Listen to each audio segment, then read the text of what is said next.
नमस्कार दोस्तों, ए सिंह में आप सभी का बहुत बहुत स्वागत है। मैं हूं आपका दोस्त भरत शंकर। तो दोस्तों, आज की वीडियो में हम आईडीएफसी फर्स्ट बैंक के बारे में बात करेंगे, क्योंकि इस बैंक के अराउंड बहुत ज्यादा हाइप बिल्ड किया जा रहा है। कुछ लोग बोलते हैं ये अगला बैंकिंग सुपर पावर बनेगा, कुछ लोग बोलते हैं कि ये अगला मल्टी बैगर बैंकिंग स्टॉक बनेगा, और कुछ लोग तो ये भी बोलते हैं कि ये अगला एचडीएफसी बैंक बनेगा। तो लोग इस बैंक के बारे में ऐसा क्यों बोलते हैं, और लोगों को क्यों लगता है कि ये जो मिड कैप बैंकिंग कंपनी है ये कभी लार्ज कैप बन सकता है। तो आज की वीडियो में हम इन्हीं सवालों का जवाब जानेंगे, और हम इस कंपनी का एक डिटेल्ड फंडामेंटल एनालिसिस करेंगे और इसका बिजनेस मॉडल भी देखेंगे, जिसके जरिए हम ये जानने की कोशिश करेंगे कि इस बैंक में ऐसा क्या खास है जिसकी वजह से इस बैंक के अराउंड इतना ज्यादा हाइप बिल्ड किया जा रहा है और इन्वेस्टर्स इस स्टॉक को लेकर के बहुत ही ज्यादा एक्साइटेड है। लेकिन आगे बढ़ने से पहले मैं आपको बताना चाहता हूं, हमारे टेलीग्राम चैनल पे बहुत सारे स्टॉक मार्केट के इंपॉर्टेंट और अर्जेंट अपडेट्स शेयर किए जाते हैं। अगर आप टेलीग्राम चैनल ज्वाइन करना चाहते हैं तो मैंने लिंक वीडियो के डिस्क्रिप्शन में दे दिया है, और उसके अलावा वीडियो के डिस्क्रिप्शन में आपको डीमैट अकाउंट ओपन करने के लिए बहुत सारे ऑप्शंस मिल जाएंगे,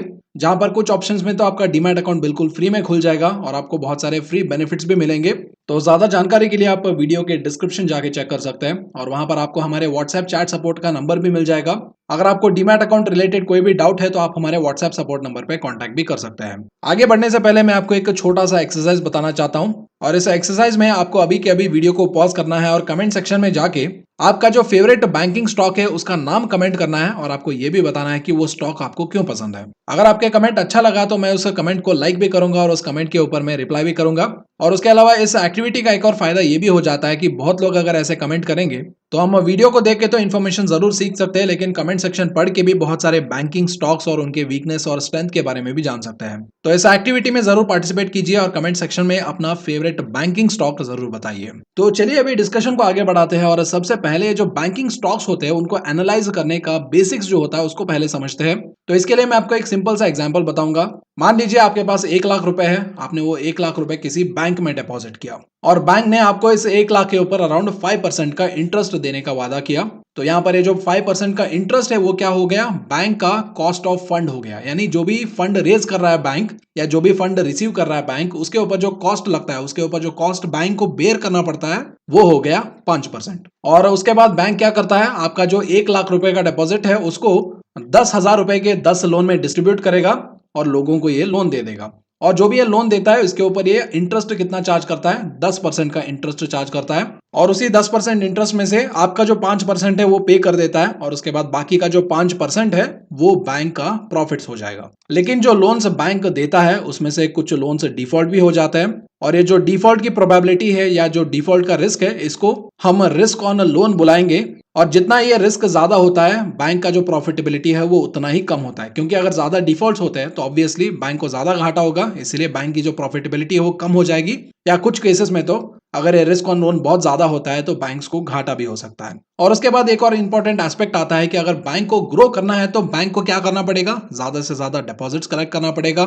ज्यादा डिपॉजिट्स मतलब ये ज्यादा लोन्स दे पाएगा, और जब ये ज्यादा लोन्स देगा तो इसको इंटरेस्ट के रूप में और ज्यादा प्रॉफिट्स कमाने का मौका मिलेगा। तो ये होता है किसी भी बैंक का बिजनेस मॉडल। तो अभी इस बिजनेस मॉडल को देख के अगर हमें यह पता लगाना है कि किसी अच्छे बैंक की क्वालिटीज क्या होती है, जहां पर बैंक ग्रो भी करे और प्रॉफिटेबल भी रहे, तो उस बैंक की क्वालिटीज कुछ इस तरीके से रहेंगी: low cost of funds, low risk on loans and more funds for expansion. यानी जो डिपॉजिट्स कलेक्ट कर रहे हैं उसके ऊपर उनको कम खर्चा बेयर करना पड़ेगा, और जो लोन्स देते हैं वहां पर डिफॉल्ट प्रोबेबिलिटी कम होना पड़ेगा, और इसके साथ साथ इनके पास कंटिन्यूअसली डिपॉजिट्स ज्यादा आने पड़ेंगे, जिससे ये अपना जो बिजनेस है उसको एक्सपैंड कर पाए। तो ये होते हैं किसी भी एक अच्छा प्रॉस्परस और ग्रोइंग बैंक की क्वालिटीज। तो अभी हम इन्हीं क्वालिटीज को मद्देनजर में रखते हुए आईडीएफसी फर्स्ट बैंक को एनालाइज करेंगे, और ये देखने की कोशिश करेंगे कि आईडीएफसी फर्स्ट बैंक का कितनी अच्छी क्वालिटी वाला बैंक है। तो अगर आप आईडीएफसी फर्स्ट बैंक की बात करेंगे तो इसकी स्थापना दिसंबर 18 2018 को हुआ था, और ऐसा बैंक का फॉर्मेशन दो कंपनीज के मर्जर से हुआ था, जहां पर पहला कंपनी था आईडीएफसी बैंक और दूसरा कंपनी था कैपिटल फर्स्ट। तो अभी सवाल आता है कि एक बैंक को और एक एनबीएफसी को मर्ज करने का फायदा क्या है, कोई ऐसा क्यों करेगा। तो इसको समझने के लिए मुझे इन दोनों कंपनीज का थोड़ा प्री मर्जर इन्फॉर्मेशन आपको देना पड़ेगा। तो यहाँ पर सबसे पहले अगर आप आईडीएफसी की बात करेंगे तो ये एक इंफ्रास्ट्रक्चर फाइनेंसिंग बिजनेस में था, जहां पर ये होलसेल लोन्स देता था, जिसकी मदद से ये बड़े बड़े ये जो मैसिव प्रोजेक्ट्स होते थे इंफ्रास्ट्रक्चर के उनको फाइनेंस करता था। और उसके बाद 2015 में आईडीएफसी ने अपना जो लेंडिंग बिजनेस है उसको डीमर्ज कर दिया टू आईडीएफसी बैंक। तो अभी ये जो अच्छी बैंक की क्वालिटीज होती है उनके हिसाब से अगर आप आईडीएफसी बैंक को एनालाइज करेंगे तो इस कंपनी का जो कॉस्ट ऑफ फंड्स है तो वो लो था, क्योंकि इसके पास अच्छे खासे डिपॉजिट्स आते थे, and usually deposits are the low cost funds. और उसके बाद अगर आप रिस्क ऑन लोन्स की बात करेंगे तो यहाँ पर इनका जो लोन बुक था वो मेनली इंफ्रास्ट्रक्चर और होलसेल लोन से भरा पड़ा था, जो कि थोड़े रिस्की होते हैं। तो इसीलिए इस कंपनी का जो मार्जिन है वो लो था, लेकिन रिस्क जो था लोन्स के ऊपर वो बहुत ही ज्यादा हाई था। और उसके बाद अगर आप तीसरी क्वालिटी देखेंगे यानी फंड साइज फॉर एक्सपेंशन अगर आप देखेंगे तो इस बैंक के पास सफिशिएंट एसेट अंडर मैनेजमेंट था, जिससे ये अपना जो बिजनेस है उसको तेजी से बढ़ा भी सकता था। Just to summarise, IDFC bank के केस में कॉस्ट ऑफ फंड बढ़िया था, रिस्क ऑन लोन्स खराब था और फंड साइज फॉर एक्सपेंशन बढ़िया था। तो चलिए अभी बात करते हैं कैपिटल फर्स्ट के बारे में। और ये कंपनी फॉर्म हुआ था 2012 में और ये एक Indian non banking financial company था, जो कि डेट फाइनेंसिंग करता था for small entrepreneurs, micro small and medium enterprises और इंडियन रिटेलर्स के लिए। और इस कंपनी का बहुत ही स्ट्रांग प्रेजेंस था रिटेल सेगमेंट में। और यूजुअली रिटेल सेगमेंट में जिस कंपनी का भी स्ट्रांग प्रेजेंस होता है तो वहां पर यूजुअली क्या होता है, उनका जो कैपिटल सेफ्टी है यानी रिस्क ऑन लोन जो होता है वो बहुत ही कम होता है, जिसकी वजह से इनका मार्जिन भी बहुत बढ़िया होता है। तो जिस तरीके से हमने आईडीएफसी फर्स्ट बैंक का क्वालिटी चेक किया था, उसी हिसाब से अगर हम कैपिटल फर्स्ट की भी क्वालिटी चेक करेंगे तो यहाँ पर कॉस्ट ऑफ फंड है वो हाई था, क्योंकि कैपिटल फर्स्ट एक नॉन बैंकिंग फाइनेंशियल कंपनी था। यहाँ पर ये डायरेक्टली डिपॉजिट्स एक्सेप्ट नहीं कर पाते थे, तो इसीलिए इनको कहीं और तरीकों से फंड्स कलेक्ट करना पड़ता था, जिनका कॉस्ट बहुत ही ज्यादा होता था। जैसे ऑटोमेटिकली क्या होता है, अगर आपको कॉस्ट ज्यादा बेयर करना पड़ रहा है तो आपके मार्जिन भी यहाँ पर थोड़ा कम हो जाते हैं। और उसके बाद अगर आप रिस्क ऑन लोन की बात करेंगे तो ये कंपनी ज्यादा से ज्यादा रिटेल सेगमेंट में डील करता था, और जब भी रिटेल सेगमेंट में डील करते हैं तो यहाँ पर आपका जो लोन रिस्क होता है वो कम होता है और मार्जिन जो होता है वो हाई होता है। लेकिन वही अगर आप कंपनी का फंड साइज फॉर एक्सपेंशन देखेंगे तो इनके पास स्मॉलर एसेट अंडर मैनेजमेंट था, जिसकी वजह से ये तेजी से एक्सपेंड नहीं हो पाता था। So just to summarise, cost of fund यहाँ पर खराब था, रिस्क ऑन लोन एक्सेलेंट था और फंड साइज फॉर एक्सपेंशन यहाँ पर बहुत ही छोटा था। और अगर आपने डिस्कशन ध्यान से सुना है तो अभी तक आपने गेस कर लिया होगा, जो भी आईडीएफसी बैंक के वीकनेस थे वो कैपिटल फर्स्ट के स्ट्रेंथ थे, और जो भी कैपिटल फर्स्ट के वीकनेस थे वो आईडीएफसी बैंक के स्ट्रेंथ थे। और इसलिए इन दोनों कंपनी का जो मर्जर है वो एक विन विन सिचुएशन था, क्योंकि ये दोनों कंपनीज इस मर्जर से अपने जो वीकनेस है उसको एलिमिनेट कर सकते थे। और इसी रीजन की वजह से 2018 में इन दोनों कंपनीज को मर्ज करके आईडीएफसी फर्स्ट बैंक को बनाया गया, जिसमें वीकनेस बहुत ही कम थे लेकिन स्ट्रेंथ बहुत ही ज्यादा थे। और जब इन दोनों कंपनीज का मर्जर हुआ तो आईडीएफसी फर्स्ट बैंक ने एक बड़ा टर्न अराउंड देखा, जहां पर कंपनी का जो फोकस है वो रिटेल सेगमेंट में बहुत ही ज्यादा स्ट्रांग हो गया। इसका जो कस्टमर बेस है वो इंक्रीज होकर अराउंड 70 to 80 लाख तक पहुंच गया, और कंपनी का जो एसेट बेस है वो अराउंड 1.2 लाख से लेके 1.3 लाख करोड़ के बीच में था। और कंपनी ने 65% ऑफ द एसेट्स है उसको रिटेल सेगमेंट में डिप्लॉय कर दिया, जिससे इनका जो रिस्क है जो पहले बहुत ही ज्यादा था वो अभी बहुत ही कम हो गया। और कंपनी ने देखते ही देखते 580 ब्रांचेस की मदद से अपना जो प्रेजेंस है वो पैन इंडिया में एस्टेब्लिश कर दिया। और इस बैंक में ये डेवलपमेंट्स इतने जल्दी हो रहे थे कि इन्वेस्टर्स इसको लेकर के बहुत ही एक्साइटेड हो गए। और इन्वेस्टर्स के एक्साइटमेंट का एक और बड़ा कारण ये भी था कि ये बैंक जो भी बता रहा था वो कर रहा था, और वो डायरेक्टली इसके जो फाइनेंशियल स्टेटमेंट्स है और बैलेंस शीट है उसमें रिफ्लेक्ट भी हो रहा था। तो चलिए इन चीजों के बारे में थोड़ा और डिस्कस करते हैं। तो सबसे पहले कंपनी का प्राइस चार्ट डिस्कस कर लेते हैं। तो जैसा कि आप देख सकते हैं, एक साल में इस कंपनी ने अपने इन्वेस्टर्स को 136% का रिटर्न्स प्रोवाइड किया है। और अगर आप इसके प्रो इन्वेस्टमेंट चेकलिस्ट देखेंगे तो डिफॉल्ट प्रोबेबिलिटी लो है, क्योंकि वेल फंडेड कंपनी है। क्वालिटी चेक्स अभी भी पुअर बताया जा रहा है, लेकिन ग्रोथ स्कोर इसका टॉप परफॉर्मेंस में गिना जाता है। और अगर आप कंपनी का प्राइस टू अर्निंग्स रेशियो देखेंगे तो अभी हायर साइड में नजर आ रहा है, around 76.31 price to earnings ratio पे ट्रेड कर रहा है। वही अगर आप सेक्टर पी देखेंगे तो ये around 26.67 price to earnings ratio पे है। तो इंडस्ट्री के कंपैरिजन में इसका वैल्यूएशन अभी थोड़ा ज्यादा है। और यूजुअली वैल्यू इन्वेस्टर्स क्या करते हैं, अगर कोई कंपनी अच्छा रहता है, फंडामेंटली स्ट्रांग रहता है, तो ऐसे कंपनीज को करेक्शंस पे या मार्केट डिप्स में बाय करने के लिए प्रेफर करते हैं, जहां पर उनको ये कंपनीज थोड़े सस्ते वैल्यूएशन पे मिल जाते हैं। और हाँ, अगर आपको टिकर टिप का प्रो मेंबरशिप पर ट्राई करना है तो वो 14 डेज ट्रायल पे बिल्कुल फ्री में मिल रहा है। मैंने लिंक वीडियो के डिस्क्रिप्शन में दे दिया है, आप जाके उसे चेक कर सकते हैं। तो चलिए अभी डिस्कशन को आगे बढ़ाते हैं और कंपनी का जो इनकम स्टेटमेंट है या फाइनेंशियल स्टेटमेंट है उसको देख लेते हैं। तो 2018 में ये मर्जर हुआ, तो उस टाइम 2018 में कंपनी का रेवेन्यू कितना था, 10,218 करोड़ था। और वही फास्ट फॉरवर्ड अगर आप 2021 का देखेंगे तो इनका रेवेन्यू ऑलमोस्ट डबल हो चुका है सिर्फ 3 साल में ही, जहां पर कंपनी ने अराउंड 18,221 करोड़ का रेवेन्यू कमाया है। तो अभी आपको ये देख के लग रहा होगा कि इन्वेस्टर्स इतना ज्यादा एक्साइटेड इस कंपनी के बारे में क्यों है, क्योंकि ये कंपनी बहुत ही तेजी से ग्रो कर रहा है और तेजी से अपना जो रेवेन्यू है उसको एक्सपैंड कर रहा है। और वही अगर आप कंपनी का नेट इनकम देखेंगे तो नेट इनकम देखिए 2018 में 879 करोड़ था, 2019 में इसने लॉस पोस्ट किया, 2020 में भी इसने लॉस पोस्ट किया, लेकिन फाइनेंशियल ईयर 2021 में ये फिर से वापस प्रॉफिट में आ गया। और प्रॉफिट में आके इसने अराउंड 483.18 करोड़ का नेट प्रॉफिट इसने रजिस्टर किया। तो यहाँ पर इसका जो नेट प्रॉफिट है वो इसके वैल्यूएशन को भी थोड़ा एक्सप्लेन कर सकता है, क्योंकि अभी इसने जो नेट प्रॉफिट कमाया है इतने बड़े रेवेन्यू के ऊपर, वहां पर इसका मार्जिन जो है वो बस 5% है, जो कि पहले अराउंड 15 से लेके 20% के बीच में हुआ करता था। और इसीलिए मे बी इन्वेस्टर्स ये एक्सपेक्ट कर रहे होंगे कि आगे आने वाले टाइम में इसका मार्जिन इंक्रीज होगा तो ऑटोमेटिकली नेट प्रॉफिट बढ़ेगा, और नेट प्रॉफिट बढ़ेगा तो अर्निंग्स पर शेयर बढ़ेगा, और अर्निंग्स पर शेयर बढ़ा तो ऑटोमेटिकली कंपनी का जो प्राइस टू अर्निंग्स रेशियो है वो अराउंड 20 से लेके 25 के बीच में एडजस्ट हो जाएगा। तो ये एक लॉजिकल एक्सप्लेनेशन हो सकता है इसके हायर वैल्यूएशन का। लेकिन अगर आप एक कंजर्वेटिव इन्वेस्टर है तो डेफिनेटली आपको डिप्स का इंतजार करना है, मार्केट करेक्शंस का इंतजार करना है। और उसके बाद अभी मर्जर के बाद आईडीएफसी फर्स्ट बैंक का जो बिजनेस मॉडल है वो भी चेंज हो चुका है, जहां पर आईडीएफसी फर्स्ट बैंक एक रिटेल बैंक बनने के लिए एम करता है, टारगेट रखता है। और ये कैसा करना चाहता है, ये पहला ये जो कैपिटल फर्स्ट का जो बिजनेस मॉडल है जो कि रिटेल बेस्ड बिजनेस मॉडल है उसको, और ये जो आईडीएफसी बैंक का कैपिटल और नेटवर्क है उसको कंबाइन करके इसका जो रिटेल बिजनेस है वो तेजी से बढ़ाना चाहता है। और जिसके लिए ज्यादा फोकस था strong branch of networks build करने का और रूरल में जो इनका प्रेजेंस है उसको इंक्रीज करने का, जिससे धीरे धीरे कंपनी अपना जो रिटेल सेगमेंट बिजनेस है उसको एक्सपैंड करना चाहता है और अल्टीमेटली एक रिटेल बैंक बनना चाहता है। लेकिन ये जो चेंज इन बिजनेस प्लान है या नया बिजनेस प्लान है ये कितना अच्छे से काम कर रहा है और इसे रिजल्ट्स क्या क्या निकल के आ रहा है वो भी देख लेते हैं, जिससे हमें प्रूफ ऑफ कॉन्सेप्ट मिल जाएगा कि जो भी आईडीएफसी फर्स्ट बैंक का बिजनेस चेंजेस के जरिए अचीव करना चाहता है वो काम कर रहे हैं या नहीं कर रहे हैं। तो सबसे पहले अगर आप 2018 में अगर आप देखें तो कंपनी के पास जो भी एसेट अंडर मैनेजमेंट था वो अराउंड 73,000 करोड़ थे,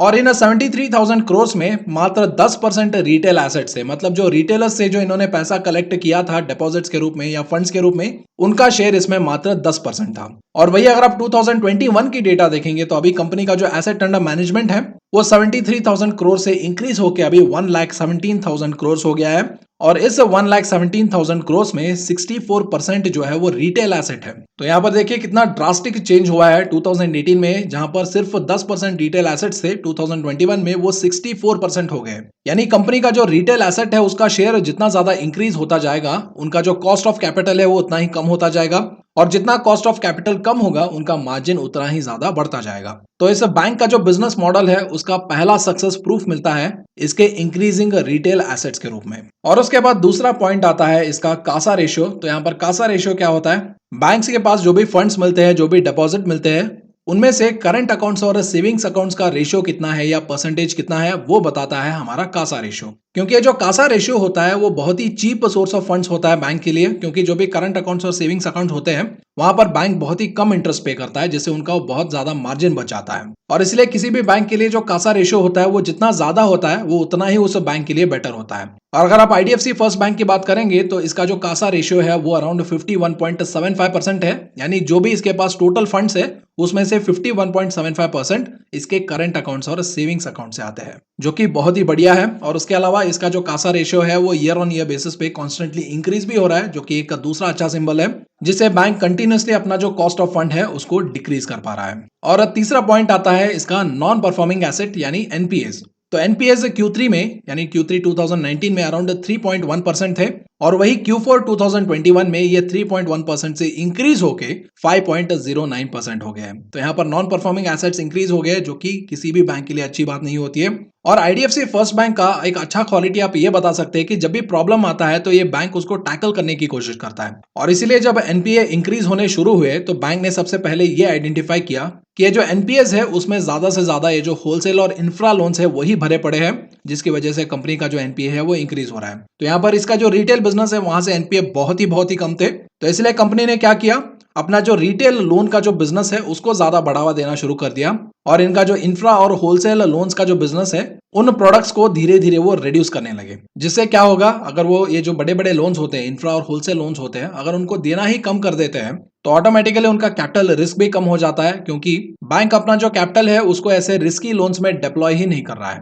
और उसके अलावा जो भी ये एग्जिस्टिंग इंफ्रा और होलसेल लोन्स है वहां पर ये एग्रेसिवली रिकॉग्नाइज करने की कोशिश कर रहा है कि फ्यूचर में कौन एनपीए बन सकता है, और उनको टैकल करने के लिए पूरा प्लान भी बना रहा है। और इन रीजंस की वजह से आगे आने वाले टाइम में इसका जो नॉन परफॉर्मिंग एसेट का परसेंटेज है वो धीरे धीरे रिड्यूस होना चाहिए, ऐसा एक्सपेक्ट किया जा रहा है। और एनपीए के बाद आता है कैपिटल एडिक्वेसी रेशियो, जिसको हम सीएआर भी बुलाते हैं। और ये रेशियो आपको ये बताता है कि आपका जो पैसा है जो आपने बैंक में रखा है वो सेफ है या नहीं। मतलब अगर कुछ कल बुरा होता है बैंक के साथ तो बैंक आपका पैसा लौटा पाएगा या नहीं लौटा पाएगा, वही बताता है कैपिटल एडिक्वेसी रेशियो। और इसीलिए अगर आप नेक्स्ट टाइम किसी बैंक में डिपॉजिट रखने के लिए जाते हैं तो वहां पर उसका कैपिटल एडिक्वेसी रेशियो जरूर जान ले। तो यहाँ पर आईडीएफसी फर्स्ट बैंक का जो कैपिटल एडिक्वेसी रेशियो है वो उतना अच्छा नहीं था, और इसी को टैकल करने के लिए बैंक ने क्या किया, उन्होंने additional equity capital of around 3000 crore raise किया वाया क्यूआईपी, जो कि अराउंड अप्रैल 6, 2021 को हुआ था। और अगर आप ये शेयर होल्डिंग पैटर्न देखेंगे तो वहां पर ये क्लियरली विजिबल है। जब ये क्यूआईपी हुआ था तो उसके बाद अप्रैल में इसका जो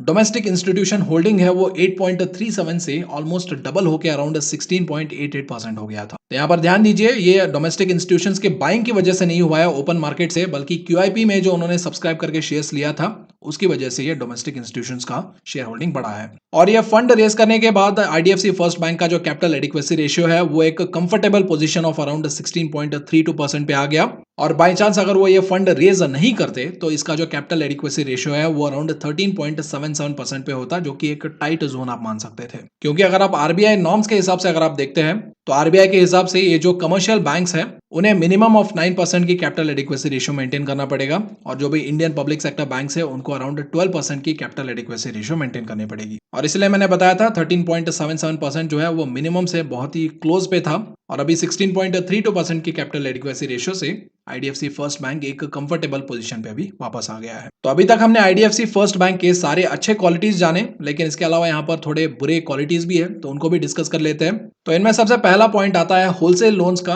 तो अभी बैंक का जो होलसेल लोन शेयर है वो अराउंड 37% है टोटल लोन बुक में, और ये 37% अभी भी एक हाई रेशियो है, तो बैंक को जल्दी जल्दी इसको भी रिड्यूस करना पड़ेगा। दूसरा पॉइंट है इसका कॉस्ट टू इनकम रेशियो, जो कि अभी भी हाई है, क्योंकि अभी company high operational expenses bear कर रहा है, जिसकी वजह से इनकम के कंपैरिजन में इसका जो कॉस्ट है वो अभी भी ज्यादा है। और उसके अलावा कंपनी एक लो फी बेस्ड इनकम बिजनेस मॉडल में काम करता है, जिससे फीस के आधार पे इसके जो रेवेन्यूज आते हैं वो अभी भी कम है। और कंपनी का आरओए यानी रिटर्न ऑन एसेट्स और रिटर्न ऑन इक्विटी जो है उतना ज्यादा इंक्रीजिंग नहीं है। और उसके अलावा कंपनी का जो कॉस्ट ऑफ लायबिलिटी है वो अराउंड 8.35% है, जो कि रिलेटिवली थोड़ा हाई है। तो जैसा कि मैंने बताया था कंपनी अभी रिटेल बिजनेस पे ज्यादा फोकस कर रहा है, तो इसीलिए जो होलसेल लोन का जो शेयर है वो धीरे धीरे कम होना चाहिए। अगर कंपनी अपना जो ऑपरेशनल एक्सपेंसेस है उसको कम करता है या फीस बेस्ड इनकम थोड़ा ज्यादा करता है तो ऑटोमेटिकली कंपनी का जो मार्जिन है वो इंप्रूव हो जाएंगे। जब मार्जिन इंप्रूव होंगे तो return on asset return on equity दोनों इंप्रूव हो सकते हैं। और इसीलिए अगर आप इस कंपनी को ट्रैक कर रहे हैं तो डेफिनेटली इसका जो ऑपरेशनल एक्सपेंसेस है उसको डेफिनेटली ट्रैक कीजिए, क्योंकि ऑपरेशनल एक्सपेंसेस के साथ बहुत सारे पैरामीटर्स लिंक्ड है।